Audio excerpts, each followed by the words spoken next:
Now on to the latest in pro sports, where scandal has been brewing with two big names.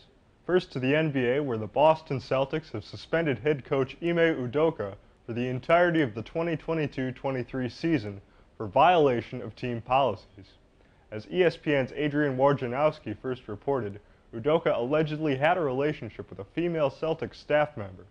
Although the relationship was first believed to be consensual, Udoka was later accused by the woman of making unwanted comments. Udoka has since issued an apology for his actions.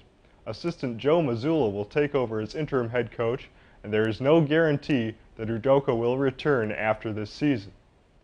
Retired Hall of Fame quarterback Brett Favre is also in hot water, as an FBI investigation into missing Mississippi welfare funds has found that some of the money went to Favre or to causes he supported.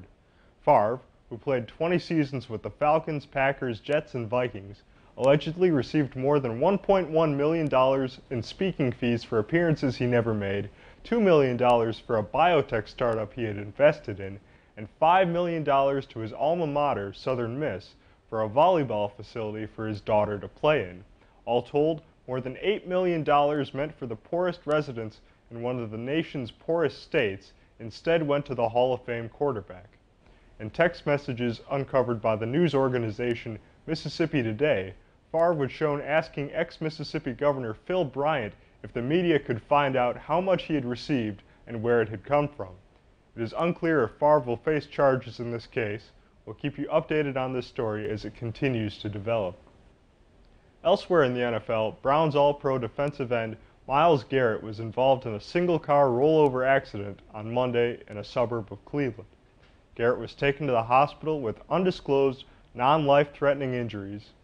Garrett was described by his agent after the crash as alert and responsive. The circumstances of the accident are still under investigation. Both Garrett and his passenger were wearing seatbelts, and authorities do not suspect any intoxication. It is unclear when Garrett will be ready to return to the field. In last night's Monday Night Football matchup, Giants wide receiver Sterling Shepard suffered a season-ending ACL tear. This caught the attention of free agent fellow wideout Odell Beckham Jr., who himself is recovering from an ACL tear he suffered in the Super Bowl in February. In a series of tweets, Beckham complained about the safety of artificial turf fields and asked why teams in the NFL can't just play on natural grass.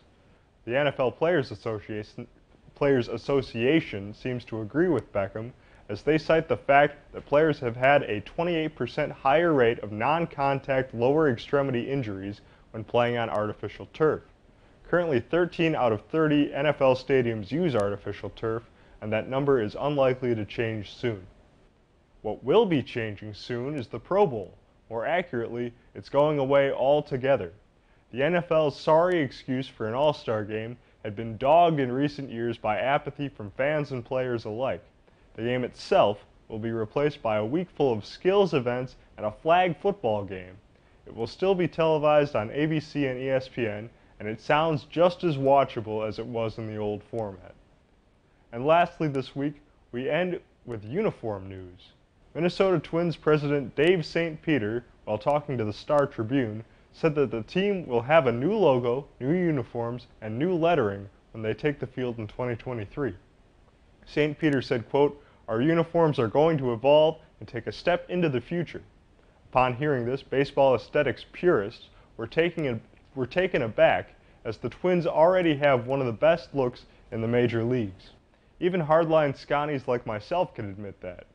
There's no official date that the new uniforms will be unveiled, but Twins Fest is scheduled for the weekend of January 27th and 28th, so that might be a pretty good bet. Well, that closes the book on another episode of Blue Nation. I've done all the damage I can do here. To find more episodes of Blue Nation and other great TV10 content, visit us at mytv10.uwec.edu.